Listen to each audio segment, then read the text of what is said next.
Hello guys, welcome back to our Pakistan reaction channel. हम team की तरफ से मैं हूं बेशर बतलू और मेरे साथ मैं है हूं मोहम्मद शबान और मैं हूं जुनेद। जिस तरह के आपको पता है हम शबान भाई की टॉपिक कॉपी कर रहे हैं, तो आज फिर से हम कौन सा कॉपी कर हैं। लिया तूने? भाई आप लोग कर रहे हैं कि इंडिया और पाकिस्तान की मिलिट्री के ऊपर। हाँ, मैं लेके आया हूं कि जब उनका कंपैरिजन पाकिस्तान और इंडिया का बनता नहीं है तो मैं किसी और किसने कंट्री की कहा तरफ तुझे जाता हूं। पाकिस्तान और इंडिया का कंपैरिजन? मिलिट्री में कहाँ बनता है? वो 14 लाख उनकी है, इनकी 5 लाख। तादाद की बात करें, उनके वेपन्स की बात कर लें, इन चीजों वो का जरी बात है, अगर तादाद ज्यादा है तो हर चीज ज्यादा है भाई। इसमें आज हम देखने जा रहे हैं कि चाइना इंडिया से बड़ा अच्छा चाइना के साथ, इंडिया वर्सेस चाइना। यूएसए के साथ कर समझ जाता है क्या? चीनियों के साथ और यूरोप के साथ। भाई 2026 की वीडियो कल परसों आई है, who is the stronger military. उससे पहले आपको बताते चले कि जिन जिन लोगों ने अभी तक वोकोजेन ट्राई नहीं किया तो लाजमी जाके अभी वोकोजेन ट्राई करें। लिंक जो है आपको डिस्क्रिप्शन में मौजूद मिलेगा, उस पे जाके आपको 1000 क्रेडिट जो है वो फ्री मिलेंगे साइन अप करने में। 20,000 जो है वो वॉइसेस मिलेंगी और 70 से ज्यादा जो है वो भाषाओं में आपको जो है वो लैंग्वेजेस में आपको क्या नाम है, और इससे भी बड़ी बात कि अपनी वॉइस में जो है वो भी क्लोन कर सकते हैं। और आप किस चीज का वेट कर रहे हैं? इतना सस्ता टूल आप लोगों के लिए लेके आए हैं और 11 लैब्स को ना दफा करवाएं उसको, उससे कई ज्यादा सस्ता। और 1 मिलियन 2 मिलियन 3 मिलियन जितना आपका दिल चाहे आपको मिल जाएगा। इसके लिए बहुत बड़ी हम वो एक तोहफा लेके आए और जो सिंगल बंदा जो है उनके लिए भी बहुत बड़े तोहफे जो ऑटोमेशन कर रहे हैं। तो वॉइस ओवर जो भी टूल यूज कर रहे हैं उनको एक दफा कट करवा के ये लाजमी यूज कर। ये नहीं कि सिर्फ ऑटोमेशन जो कर रहे हैं उनके लिए, जो बंदे घर में ऐसे बैठे हुए फ्री उनके लिए भी है कि वो ये लें और ऑटोमेशन स्टार्ट करें। यानी हर बंदा पैसा कमाए यार, हर बंदा पैसा कमाए। चलो चलते हैं आप वीडियो की तरफ, लेट्स गेट स्टार्टेड। अभी हाल ही में WDMMA ने 2026 में ग्लोबल एयर पावर्स की जो लेटेस्ट रैंकिंग जारी करी और जिसमें इंडियन एयरफोर्स की रैंकिंग चाइनीज एयरफोर्स से ज़्यादा देखकर कुछ लोग कंफ्यूज थे तो कुछ लोग इस रैंकिंग पर प्रश्न उठा रहे थे। खैर ये रैंकिंग किस आधार पर है, कैसे दी जाती है, उसको ऑलरेडी हम डिफेंस अपडेट में कवर कर चुके हैं। उम्मीद है आप सबने वीडियो देखी होगी, अगर नहीं भी देखी तो भी आप दोबारा जाके देख सकते हैं। पर फिलहाल आज की इस वीडियो का जो मेन थीम रहने वाला है, जो कि आपको टाइटल देख के समझ में आ गया होगा कि हम भारत और चीन की मिलिट्री का कंपैरिजन करने वाले हैं। इससे पहले हमने एक कंपैरिजन वीडियो बनाई थी 2020 में, जब भारत और चीन के बीच पूर्वी लद्दाख में स्टैंड ऑफ की शुरुआत हुई थी। हालांकि पूर्वी लद्दाख का जो स्टैंड ऑफ था तो वो चीन को काफ़ी ज़्यादा महंगा साबित हुआ है, लेकिन ऐसा बिल्कुल भी नहीं है कि 2020 के बाद से चीज़ें बिल्कुल नॉर्मल हो गई हैं, बल्कि इसके बिल्कुल उल्टा हुआ है। और जैसे कि आर्मी ऑफिशियल्स भी क्लियर कर चुके हैं कि भारत चीन बॉर्डर पर सिचुएशन स्टेबल जरूर है लेकिन सेंसिटिव बनी हुई है। और 2020 के बाद से अभी तक दोनों ही देशों ने अपनी मिलिट्री कैपेबिलिटीज़ को महत्वपूर्ण तरीके से बढ़ाया है। तो इसलिए भारत और चीन की मिलिट्री का अब लेटेस्ट कंपैरिजन देखना तो बनता ही है, जिसमें हम ये जानने की भी कोशिश करेंगे कि 2020 में चाइनीज़ मिलिट्री के सामने जो लिमिटेशंस थी, जो कि भारत को एक बड़ा एडवांटेज देती थी चीन के सामने, तो क्या वो लिमिटेशंस आज भी वैसे ही हैं या फिर चीन ने उन लिमिटेशंस को दूर करने का कोई तरीका ढूंढ लिया है। और इन सभी फैक्टर्स के आधार पर हम जानने की कोशिश करेंगे कि आज के समय में भारत और चीन की मिलिट्री एक दूसरे के सामने कहाँ पर टिकती है। तो स्वागत है आप सभी का डिफेंस ज्ञान सीरीज के एक और बेहद ही फ्रेश एपिसोड में। So without wasting any time let's begin.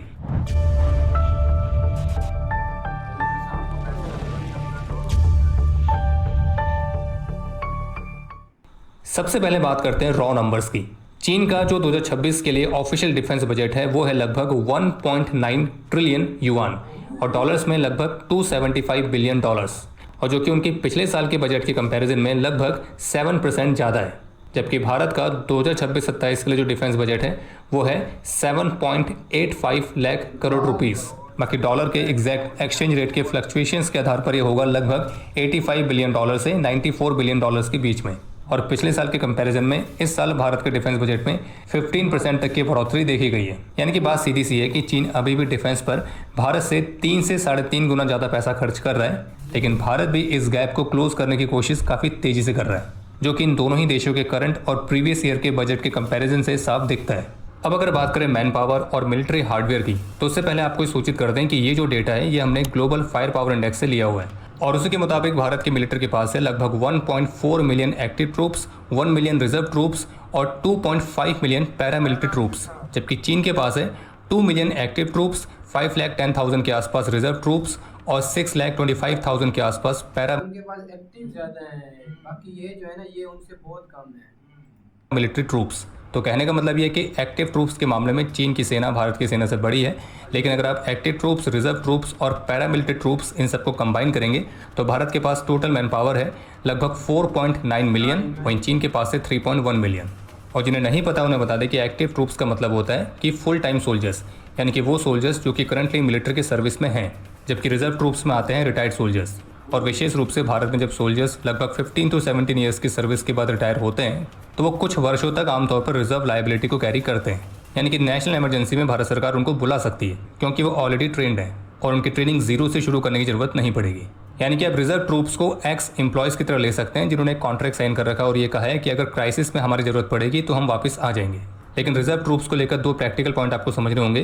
पहला ये है कि रिजर्व को आप तुरंत ही यूज़ नहीं कर सकते क्योंकि ऑब्वियसली पहले आपको ये देखना पड़ेगा कौन मेडिकली फिट है, कौन नहीं है, उनको रीइक्विप करना, रिफ्रेश करना, उनको मूव कराना, इसमें कई सप्ताह से कई महीनों तक का समय लग जाता है। और इसी वजह से किसी शॉर्ट वॉर वाले सिनेरियो में अधिकतर एक्टिव ट्रूप्स ही हमेशा शामिल रहते हैं। रिजर्व ट्रूप्स को आप तभी बुलाएंगे जब आप एक बहुत लंबे वॉर में फंस गए।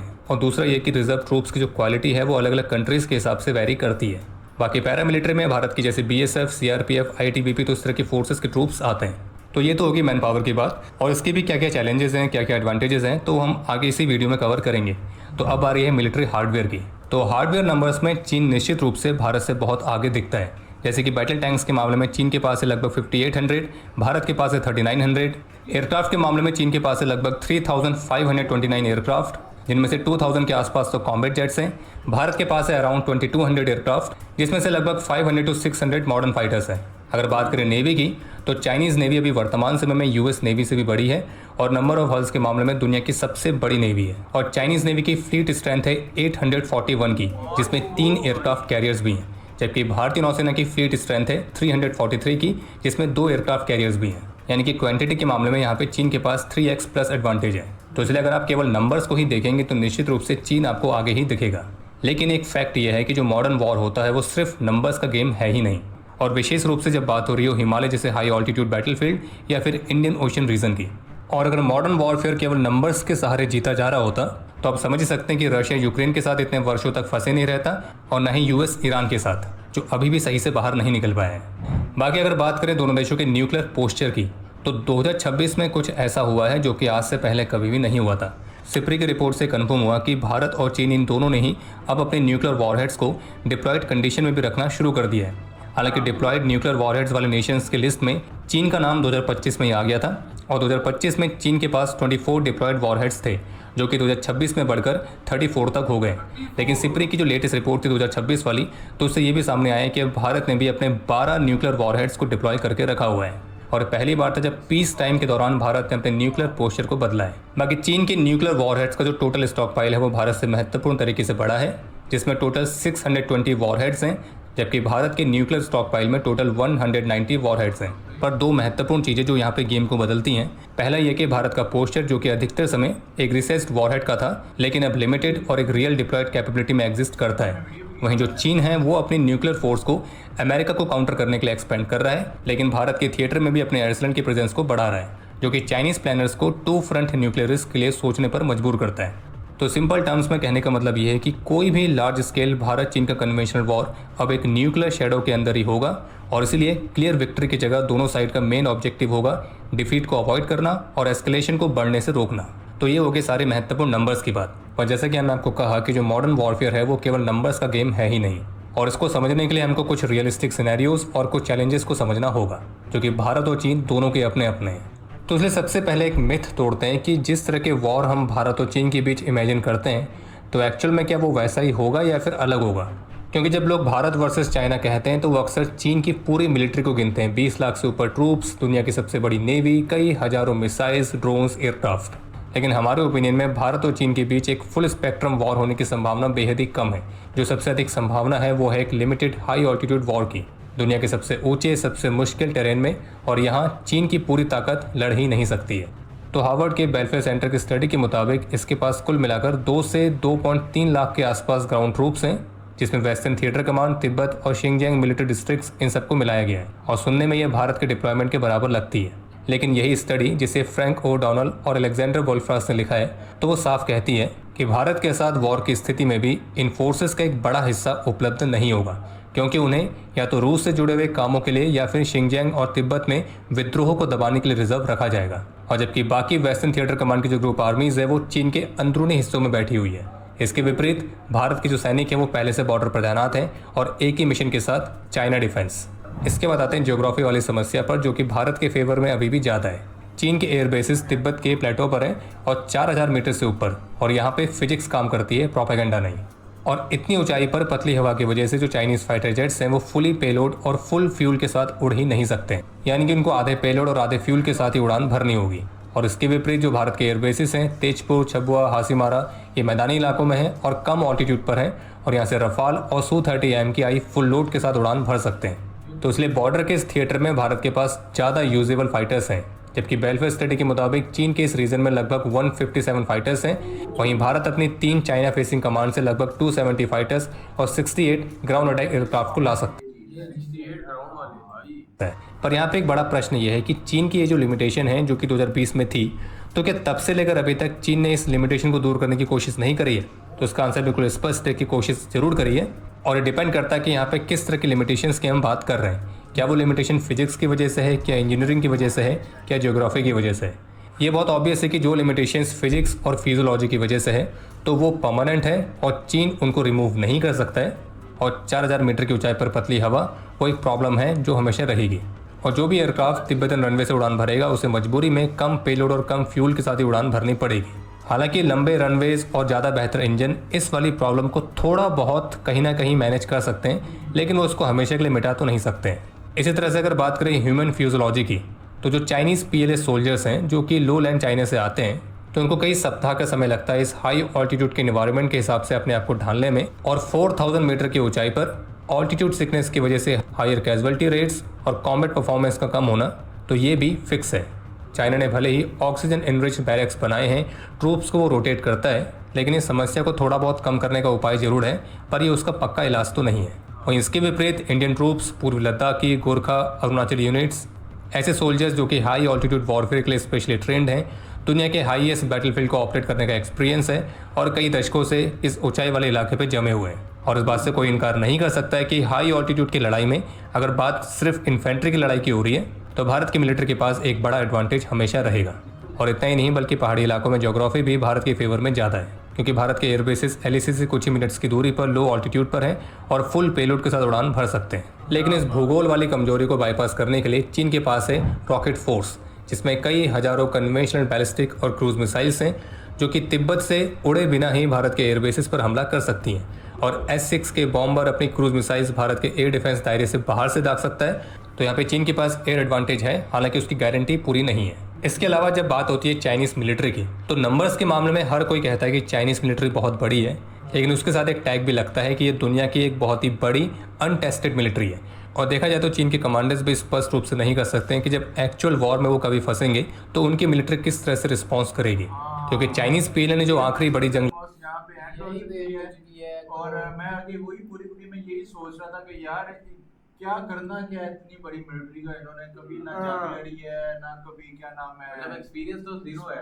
मतलब कि अभी कल को कोई अगर कोई हो जाता है, कोई क्लेश वगैरह किसी कंट्री के साथ हो जाता है, नहीं है कैसे तो क्या सिस्टम हैंडल करेंगे। मतलब इतनी सारी मैन पावर का क्या करेंगे क्या ये लोग? भाई ये बात है ना, क्योंकि वो फ्यूचरिस्टिक है, मॉडर्न है, ये हम मानते हैं कि उनके पास लेटेस्ट जो है वो टेक्नोलॉजी जो है वो बिल्कुल, लेकिन ये भी तो देखें ना उनके पास जो पैसे वो लगा रहे हैं वो ट्रिलियन में लगा रहे हैं ना, ये भी तो देखो, एक का सिर्फ लाख करोड़ों में लगा रहे हैं और ट्रिलियन में, बहुत डिफरेंट है। फिर भी इंडियन आर्मी को देखो, वो उनके करीब है, यानी कि पीछे कुछ ऐसे चीजें भी हैं जो इंडियन के पास ज्यादा है, जैसे उनके पास एक्सपीरियंस है, मैन पावर का, वो जितनी भी मैन पावर है उनके भाई एक्सपीरियंस फुल सोल्जर है। और आर्मी के बंदे लोग देख रहे हैं, वो इंडिया के पास 4.3 मिलियन है और उनके पास 3.1 मिलियन है। इतनी बड़ी नेवी को और जिनका एक्सपीरियंस ही बिल्कुल जीरो, वो क्या जंगे लड़ेंगे भाई साहब। बात तो ये है।